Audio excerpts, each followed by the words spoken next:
யாழ்ப்பாணம் செம்மணி சித்துப்பாத்தி மனித புதைக்குழியில் அடையாளம் காணப்பட்ட மனித எலும்புக்கூடுகளின் எண்ணிக்கை 70ஐ தாண்டியுள்ளது. அந்த வகையில் நேற்று 7 மனித எலும்புக்கூடுகள் பகுதியளவில் அடையாளம் காணப்பட்டுள்ளது. யாழ்ப்பாணம் செம்மணி சிந்துபாத்தி இந்து மயான மனித புதைக்குழியின் 2ஆம் கட்ட அகழ்வு பணிகள் கடந்த 10ஆம் தேதியுடன் தற்காலிகமாக நிறுத்தப்பட்டு நேற்றைய தினம் மீண்டும் ஆரம்பிக்கப்பட்டது.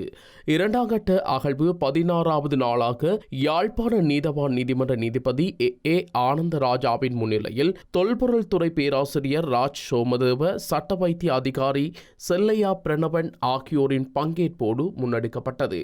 இதன்போது தடயவியல் அகழ்வாய்வு தளம் ஒன்றில் 4 மனித எலும்புக்கூடுகளும், தடயவியல் அகழ்வாய்வு தளம் 2இல் 3 மனித எலும்புக்கூடுகளுமாக மொத்தமாக 7 மனித எலும்புக்கூடுகள் பகுதியளவில் அடையாளம் காணப்பட்டுள்ளன. அத்துடன் இதுவரை 65 மனித எலும்புக்கூடுகள் முழுமையாக அகழ்ந்தெடுக்கப்பட்டுள்ளமையும் குறிப்பிடத்தக்கது.